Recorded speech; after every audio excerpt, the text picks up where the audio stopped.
Saludos amigos, los invitamos a escuchar la mesa redonda de Roundtable, donde discutimos los temas del día, hablando de política, educación y otros temas, locales, regionales y mundiales, por USALA Radio.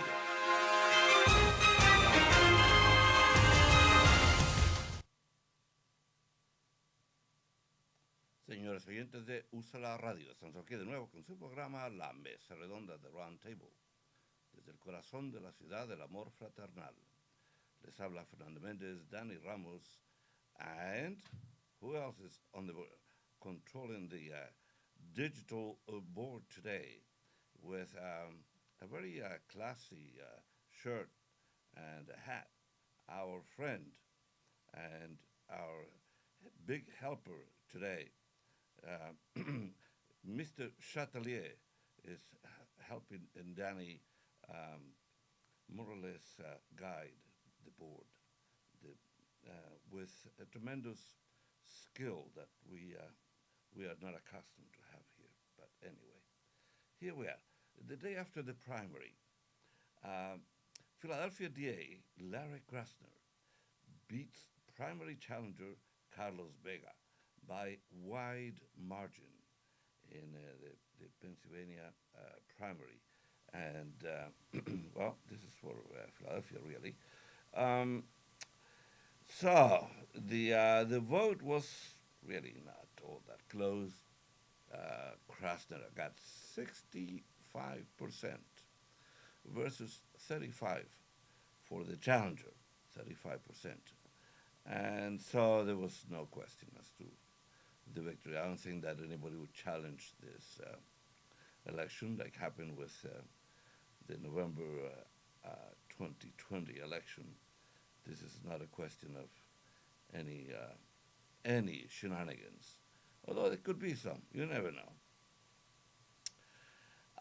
In in 2017, Mr. Krasner won the general election with 75% of the vote. So Philadelphia is heavily Democratic. There's, I mean, you really have to look hard to find Republicans in this city. There are some. At this moment, they're probably not willing to admit they are Republicans in view of the fact that there is so much conflict within the Republican Party. So the theme of today is COVID and conflict, and we have plenty of both. COVID around the world has still increased, but it has diminished in the United States. It has we have good numbers here. Our numbers are so good that Philadelphia it's almost ready to return to normal. I mean, we are still using masks. It's highly recommended. If you go into many stores, they still require you to use a mask. But in general, outside in the streets of Philly and in the streets of many cities, people are not wearing masks. So that's a tribute to how quickly this country dealt with COVID and how quickly, after the vaccines came about, how quickly they were applied and spread throughout the country. So, uh, all my respects to the scientific community for having developed a vaccine in record time. I mean, I want you to think about the fact that a year and a half ago, let's say, the beginning of 2020, uh, we heard from the scientific community that it would take, you know, anywhere from 5 to 7 years to manufacture a vaccine. For instance, we never got a vaccine for AIDS. Uh, so the fact that we were able to come up with a vaccine for this virus in such record time It's a tribute to the science and also to the fact that the government uh, supported the effort. And so, even though it was during the Trump administration, we have to give kudos to the pharma, to the science that came up quickly with this vaccines, Moderna, Pfizer, all the other vaccines that have helped. Now we have so many in this country that President Biden has decided to share vaccines with countries that need them, because there are many, many countries around the world that don't have vaccines.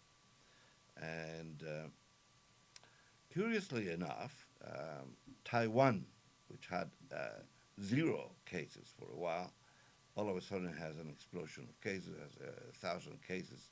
That was the last report I heard.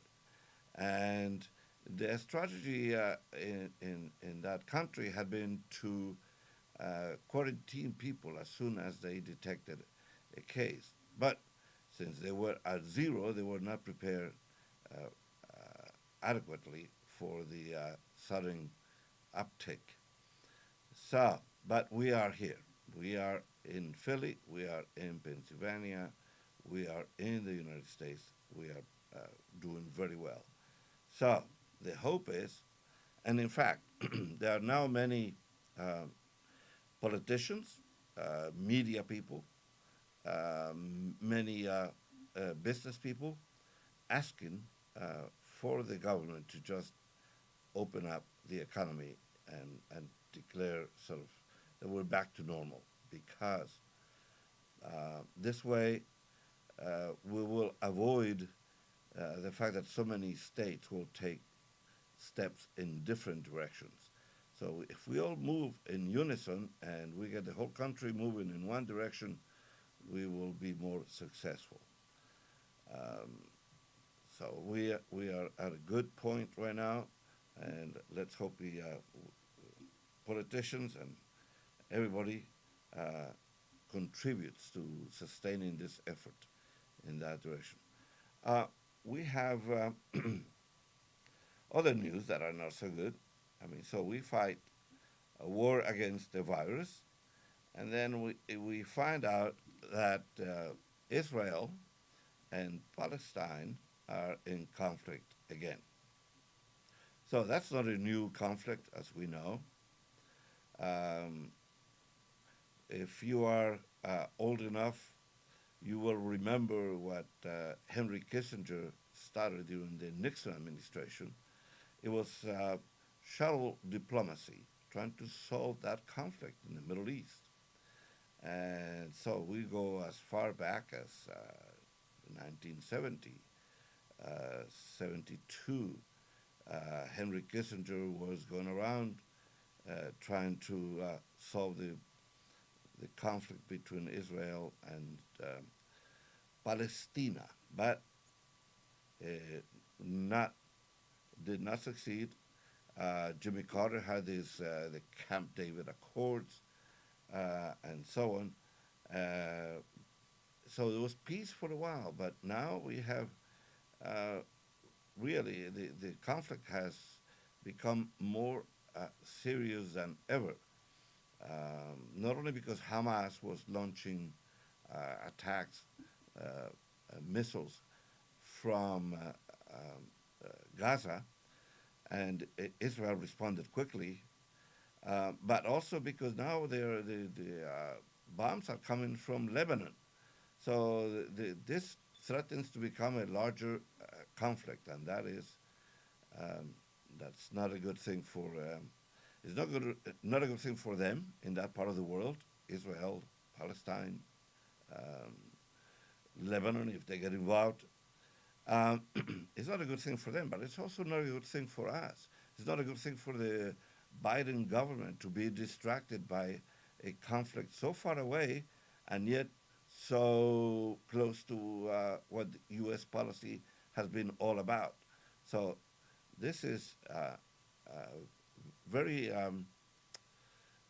important issue for the Biden government. And unfortunately, there was a minor diplomat representing the U.S. effort in that part of the country. So they need to engage people that are better known, that are well respected, and that people will listen to them. So, besides the, the two things that we're talking about, the big conflict of war, there's also the conflict of COVID. Now, one more item about COVID. Um, the vaccines for COVID may not work in some people because of their underlying conditions. Early research shows that 15 to 80% of people with certain medical conditions, such as specific blood cancers or organ transplants, are generating few antibodies after recovering or after receiving the COVID vaccine. So, um, they quote the case of Maria Hoffman, who feels as though she has been left behind. Her adopted hometown of Charleston, South Carolina, is hopping with restaurants and bars fully open, park concerts in full swing, and maskless friends reunited with hugs on the streets. But she is a 39-year-old woman, fully vaccinated and eager to rejoin the world. But as a kidney transplant patient, she is hesitant to participate because, as we just mentioned, uh, COVID vaccines may not work for many of these people with uh, deficiencies already. Their health is compromised, and so the case of Hoffman is one of them. Um, and so, the, as we celebrate in many states already fully open and acting as though COVID is behind us, um, there are people among us who are still suffering the effects of COVID, and even with fully vaccinated. Another aspect of the vaccine is that even if we are fully vaccinated, we have to be careful because there are some strains that apparently have overcome the antivirus vaccines. There's one strain from Brazil and one from South Africa. So we have to. Apparently, there are hundreds of strains, different variations of COVID. Uh, Most of them are not threatening, but there are a couple of them that have invaded Brazil, South Africa, and there are many other countries where the virus has increased because of that. We must say one thing here, and before COVID, the World Health Organization had a tremendous uh, credibility. They lost a little bit of their credibility when they met with Chinese officials who were trying to point to other sources other than the lab in Wuhan, in China. And they were trying to blame the marketplace in Wuhan, where animals, the consumption of food in that market is what spread the virus. But adamantly enough, other scientists keep pointing to the fact that it began in a lab in Wuhan.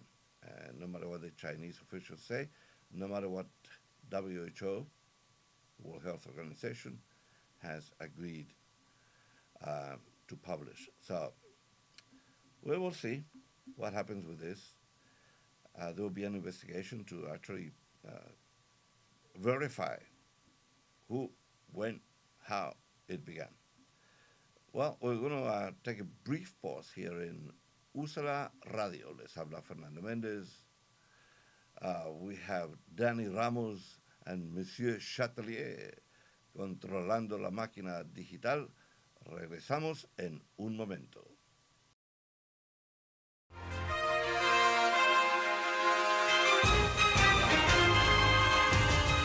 Saludos amigos, los invitamos a escuchar la mesa redonda de Roundtable, donde discutimos los temas del día, hablando de política, educación y otros temas, locales, regionales y mundiales, por USALA Radio.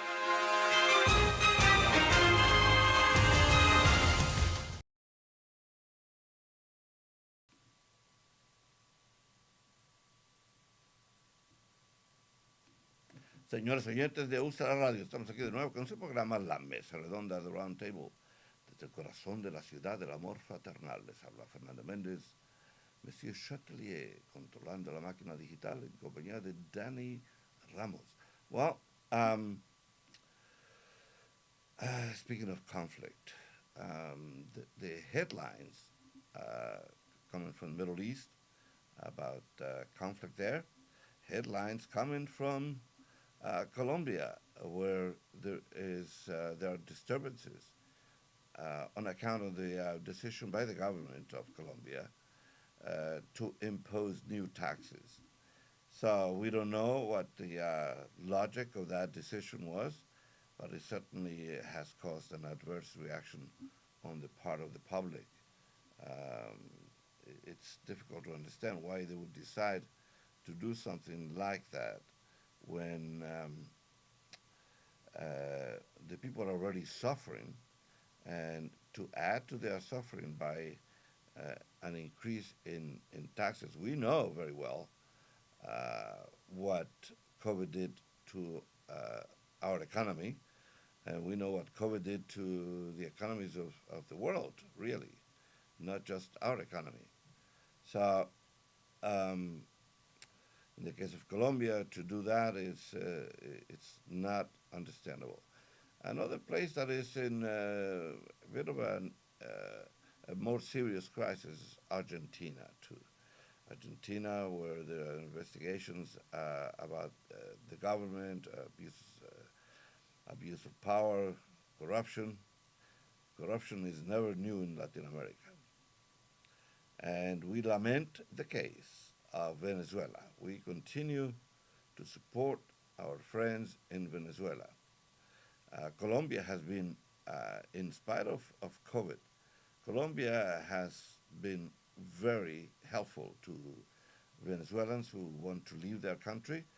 More than 1 million of them are in Colombia, and we don't know when this situation in Venezuela would improve, and we don't know, therefore, how long the immigrants will remain in Colombia. They have spread them also around the continent. They have gone as far as Argentina and Chile.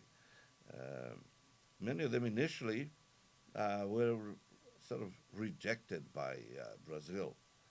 Brazil was not very friendly at the beginning of the crisis when the Venezuelans began to arrive there. Initially, well received, and but there were some expressions of antagonism towards Venezuela, and the president of Venezuela, the dictator of Venezuela, Mr. Maduro, has not distinguished himself with in any way with his actions to help his people, to help the people of Venezuela. So we have many news from around the world in terms of conflict. Racism that showed its face in European football. Speaking of conflict, that caused a lot of difficulties. And now to this day, anytime there is a game in the European leagues, especially in England, the players take the to their knees symbolically. It's a gesture of the player's part, and to um, honor the efforts to end racism around the world. I didn't know this, but apparently there have been serious expressions of racism in Scotland and other parts of England. They were asking also for more representation in the police force in Scotland and Wales and just in general around Great Britain, um, to have the minorities be better represented. So they have taken steps, but apparently not enough to mollify the complaints from many minority leaders in those countries. What else?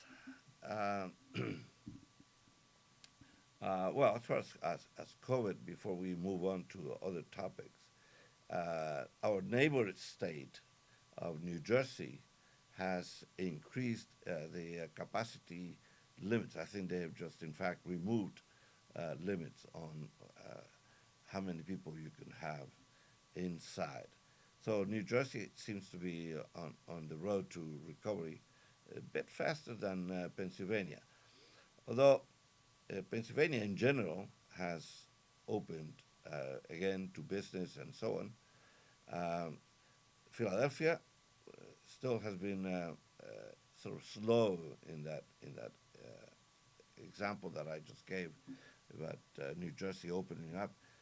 Philadelphia is also opening, but there will be there are some dates, specific dates in June, where the city, the government of the city is planning to allow us to return to normal in a way. All this now by July 4th, if Biden is correct, by July 4th, we will be able to celebrate independence from COVID. How about that? That would be a real celebration, huh? Independence from COVID. That'll be one of those celebrations. I mean, we have seen now uh, as the states begin to open, how eager people are to return to normalcy, how eager people are to meet their friends and to get together with their families, uh, especially because more and more people have been vaccinated. More than uh, half of the population in the United States has received at least one shot, um, and there are hopeful signs all over the place that we're coming back. We are returning to normal. Biden was, speaking of returning to normal, President Biden was visiting uh, Detroit, visiting a car company. It's an electric vehicle company. And so there's hope that we'll come back. Also, industries will come back. It, it's not easy to restart the economy. Um, and we'll talk more about this, but the restaurant industry, which was uh, very badly affected at a time, and sad for Philadelphia because at the time COVID hit, um, at the end of 2019, beginning of 2020, um, the let's say January of 2020, the restaurant industry in Philadelphia was thriving. Philadelphia had become at that point a very important mecca for um, restaurants. We had high quality restaurants from Zahav, which was almost number one in the nation, to Bibu, to Vernick, um, many restaurants in Philadelphia that were attracting customers, people coming from New York to eat at one of the restaurants It was becoming very famous. We had a corridor on Passyunk Avenue with Laurel, Barcelona, uh, and Le Virtu, Tres Calini, many of these restaurants on Passyunk Avenue. Good quality food, not necessarily inexpensive, but at least we know we had some great food. And then COVID hit, and we don't know how many of these restaurants are going to come back. We know Bibu, which was one of the gems of French food, closed its doors, and we're not sure Pierre Calmel will reopen Bibu in the same form. So the restaurant industry that was affected seriously, as many of these restaurants closed, and many of them obviously reacting, doing what we see around the city. They were able to build these outdoor areas.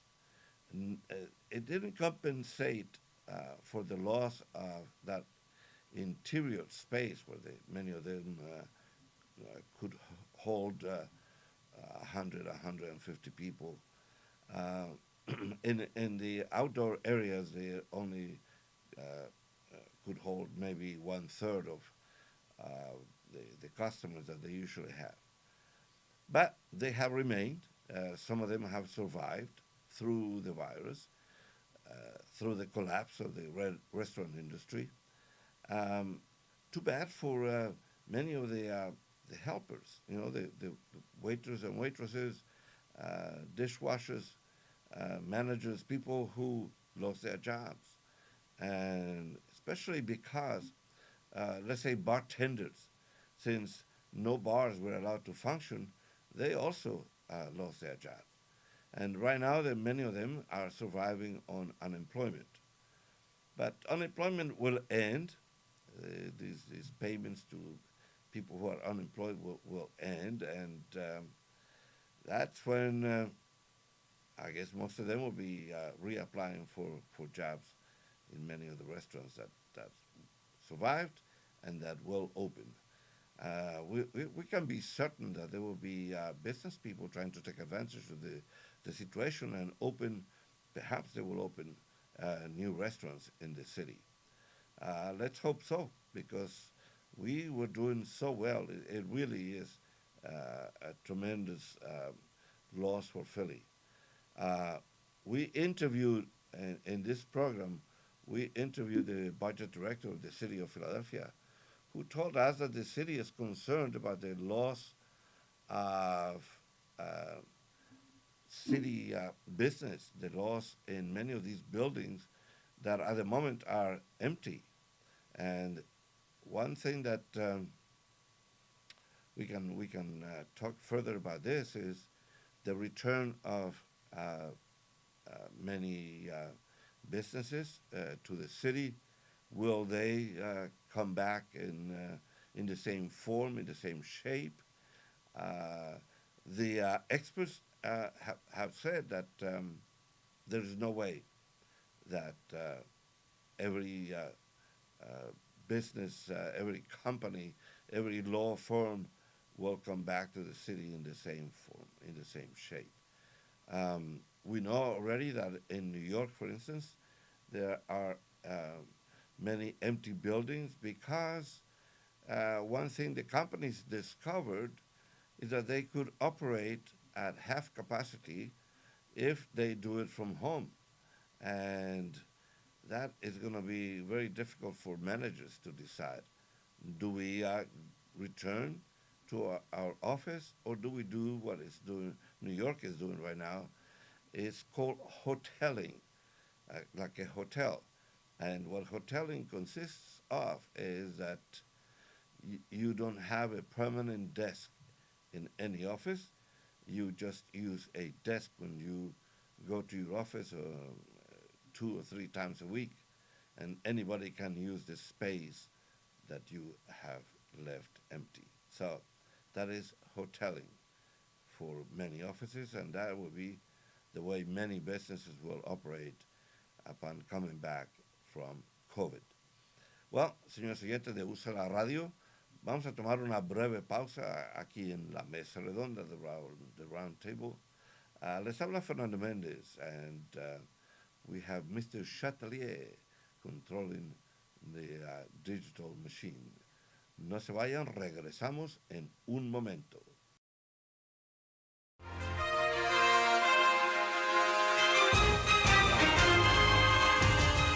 Saludos amigos, los invitamos a escuchar la mesa redonda de Roundtable, donde discutimos los temas del día, hablando de política, educación y otros temas locales, regionales y mundiales. Usa la radio.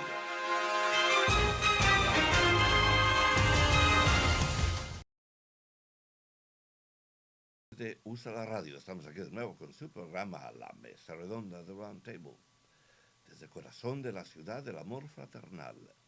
Les habla Fernando Méndez, Schmidt Chatelier, controlando la máquina digital. Bueno, hay noticias nacionales, internacionales. Bueno, ya mencionamos el conflicto del Medio Oriente, ese conflicto que es eterno entre Palestina e Israel. En ese punto, si usted estaba vivo en los años 70, durante el gobierno de Nixon estaba Henry Kissinger tratando de resolver ese conflicto, no pudo hacerlo. Luego vino Jimmy Carter, también ahí entabló conversación con, recuerdo ahora quiénes eran los representantes de Palestina y de Israel. Si mal no recuerdo, uno de los, el representante de Israel creo que fue, pagó con su vida por haber entablado un diálogo con los países árabes. And Jimmy Carter wanted to be a peacemaker. What happened from the Camp David Accords, even though the violence, the two factions returned to violence, Jimmy Carter after that became, especially after becoming an ex-president, Jimmy Carter has continued to work for peace throughout the world, and with the credentials of having become a peacemaker for the Middle East, Mr. Carter has made a career of being invited by countries all over the world to supervise our elections, to decide on political conflicts. So through his agency, Mr. Carter has been successful, very successful as a former president, working for peace around the world.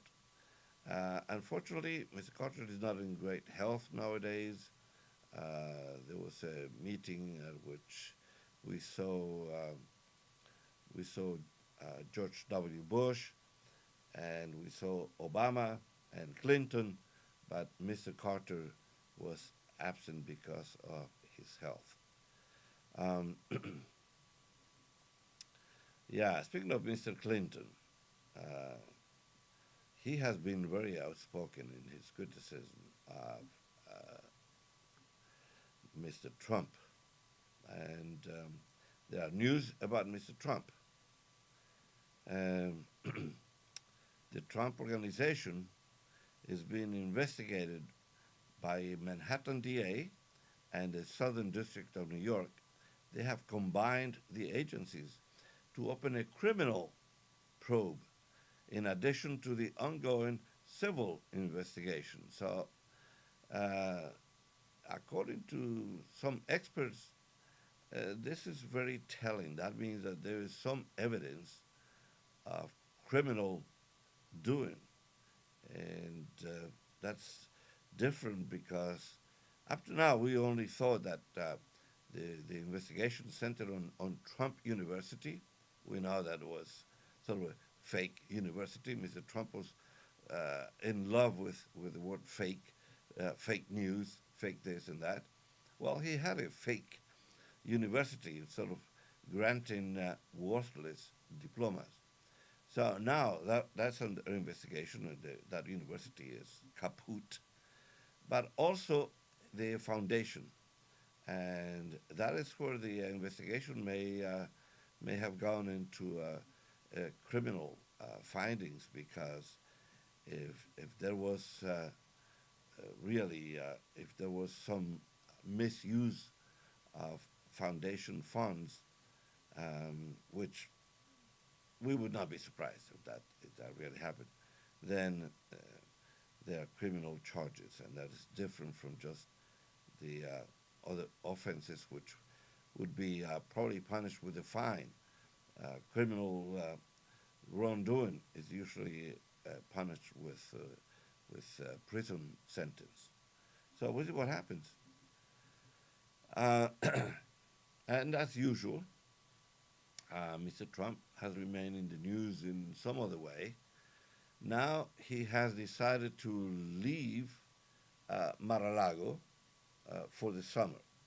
So he wants to spend the rest of the spring um, and the summer months into the fall, into September probably, in Bedminster, New Jersey, the golf club.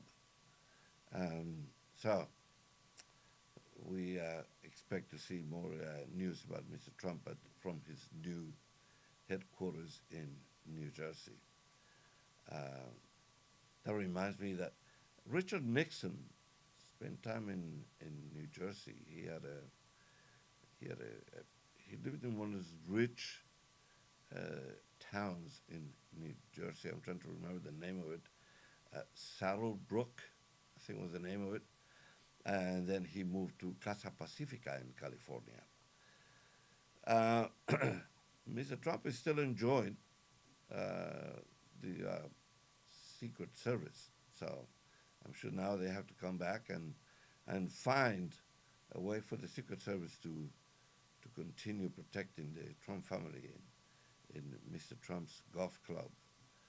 Uh, there have always been a bit controversial, those decisions, because um, let me see, Mr. Trump was charging uh, the CIA, no, the Secret Service for providing food and shelter for the agents who guard the president. So uh, I don't know if that protection is for a lifetime, but it's certainly it's as far as I know, like George W. Bush is still being protected, and Barack Obama, of course.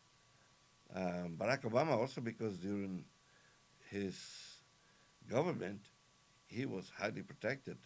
There's a new book publication by the CIA, by the CIA, by the Secret Service, and how hard it hit them. First of all, the Kennedy assassination, uh, that was in '63, and then the Reagan, when Reagan was shot, and then attacks on other presidents. So and one scandal the Secret Service had during the Obama administration, when they went to Cartagena, Colombia, and there was a bit of they had taken Cartagena, the visit to Cartagena, as an opportunity to relax, to have a vacation, and well, we know what happened there.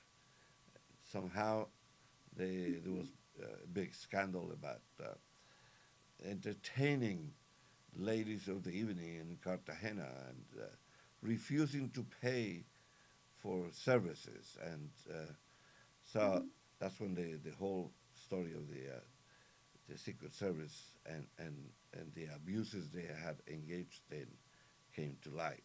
Apparently, Cartagena is one place where they were found out, but the culture had already created the ability for the agents to abuse those visits, those opportunities to travel outside the United States. And so that the book, apparently, I haven't read it. I just heard comments about it on NPR radio. And there is a serious attempt to now sort of reform the Secret Service. And because, not only because of the attempts on, well, the killing of JFK and the attempts on Ford and Reagan, but and because the scandal in the Obama administration, but also because apparently they don't have enough money and they have outdated equipment and they have to deal, you know, they have to be prepared. And there was one of the stories I heard on the radio was that the funding is in such trouble for the Secret Service that one agent uh, showed up in his private car to pick up a diplomat. So that really shows that that agency is in crisis economically, and they should not be. I mean, that's a very important agency to keep our presidents safe, to keep the families of the presidents safe, to keep, in view of what happened on January 6th, um, I think Secret Service protection is extended to the Speaker of the House, Nancy Pelosi, because she is third in line to the presidency. So she must have Secret Service protection. Also, probably increased because we know that the delinquents, the mob that invaded the Capitol on January 6th, they were shouting about capturing and killing Nancy Pelosi. So imagine that. I'm sure that she has extra security around her right now. Who else?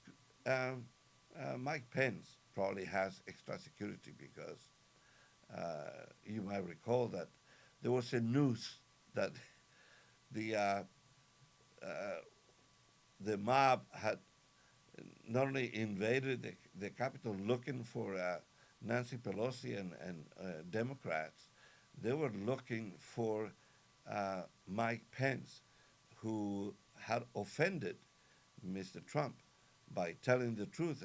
And the truth is, you lost the election, Mr. Trump, and we're going to count the vote. And so just remember that that attempted coup was all about stopping the count. The forces of QAnon and Oath Keepers uh, were that what they wanted to do was to stop the process that Mike Pence and Congress were engaged in verifying, certifying the election on January 6th. Um, so there are more news about that, uh, about January 6th, in relation to how and how did it happen, who did it, who participated, all that is being investigated, and there's now a more serious desire to form um, a blue ribbon commission to investigate January 6th the way 9/11 was investigated, and to have a final report that will uh, detail uh, how, when, who did it, how did it develop, and the reasons uh, the Capitol Police were unprepared to deal with that event. So, on the other side of brief pause, we're going to continue talking about that particular subject. Estamos aquí en USALA Radio. Les habla Fernando Méndez, Schmidt Chatelier controlando la máquina digital. No se vayan, regresamos en un momento.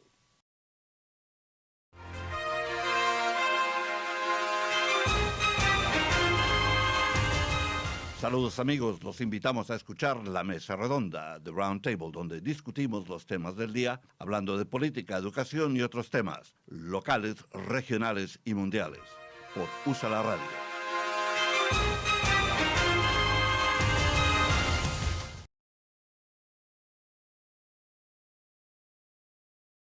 De nuevo con su programa La Mesa Redonda de Roundtable, el corazón de la ciudad del amor fraternal. Les habla Fernando Méndez, Schmidt Chatelier, controlando la máquina digital. Bueno, como les prometí, más noticias sobre este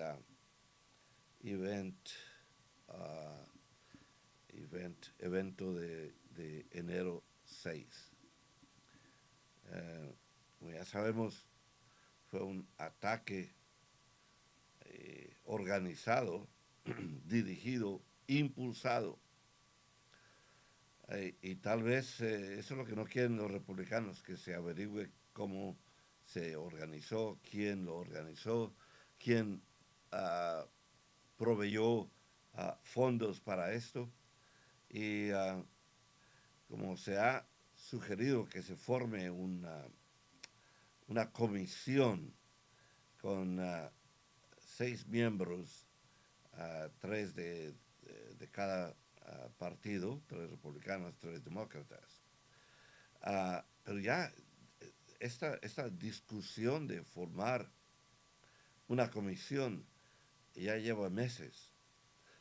Los demócratas estaban demandando. Bueno, Nancy Pelosi cometió un error. Inicialmente ella sugirió que la comisión iba a ser una mayoría demócrata.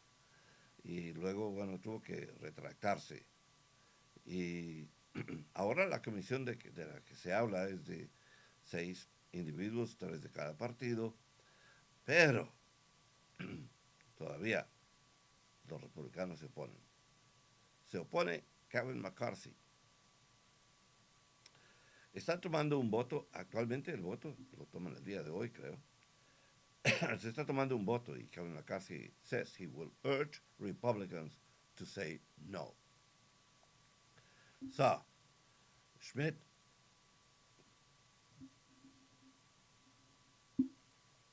estamos aquí.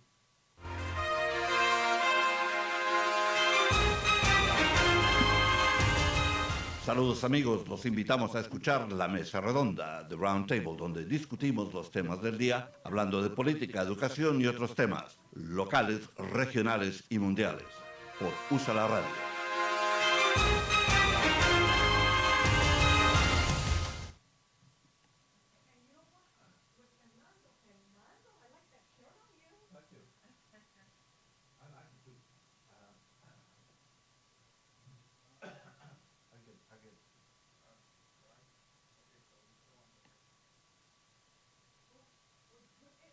I'll be right there.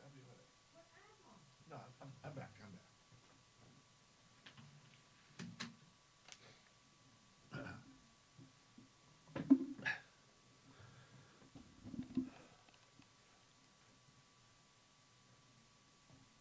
Perdonen la interrupción, estamos aquí de nuevo en la mesa redonda.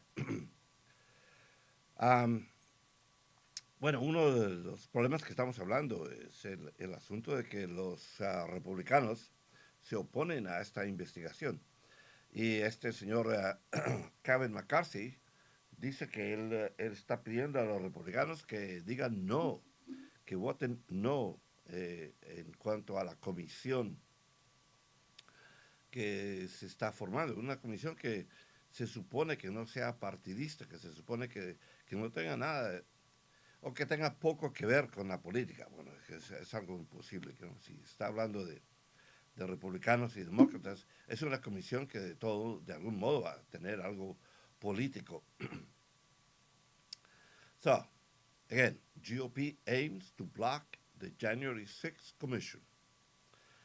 Kevin McCarthy says he will urge Republicans to vote no. The Democrats slam McCarthy for opposition. What's he afraid of? Well, I know what he's afraid of. There is probably one aspect of January 6th that he himself brought up. Apparently, he addressed the issue of the people invading the Capitol with Trump. And there's supposed to be an angry exchange between McCarthy and Trump. And we don't know what it was about, but if he is called to testify, he would have to do it under oath. He would have to tell the truth. What happened? What did you say to the president? What did the president say to you? So only the legal experts can tell us if that is possible, if there will be anybody questioning Kevin McCarthy. Apparently, this is not. I have not been. Have not done the proper research, but apparently Mitch McConnell is not in agreement with McCarthy. So, as we know, the GOP is divided right now at this point, and one reason they are divided is because there is a faction of the GOP that wants to remain faithful to Trump. And one reason they are remaining, they still side with Mr. Trump, is because Mr. Trump, among Republicans, Mr. Trump has 70% approval. Among Republicans across the country, Mr. Trump has 70% approval. How is that possible? We don't know. Don't they read? Don't they watch television? Do they have blinders on when they hear and they see what was done, the Capitol invasion that Mr. Trump, the very same day, held a rally and was giving a speech, a fiery speech, urging them to invade the Capitol, telling them that it was now, to save the country, it was necessary for them to do that. And how come the Republicans are not responding? How come the Republicans are not upset about that? That's what I would like to know. It's obvious that it had to do with Mr. Trump. It had to do with Giuliani doing the same thing. It had to do with Donald Trump Jr. also urging the crowd to move because they needed to save the country. That's what many of them are saying right now. And many of them who have been captured, investigated, more than 400 people from that event are being prosecuted, are being investigated by the FBI.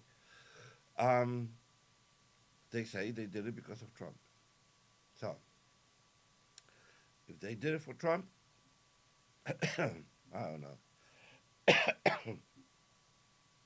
Mr. Trump is to be blamed for this invasion.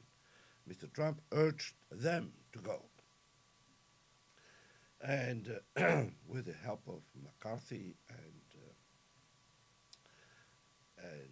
Hawley and I think Ted Cruz, they are all responsible. They did it. So, anyway, señores oyentes de USALA Radio, hemos llegado al final de esta edición. Se despide Fernando Méndez. Mr. Chatelier, controlando la máquina digital. Los esperamos hasta la próxima.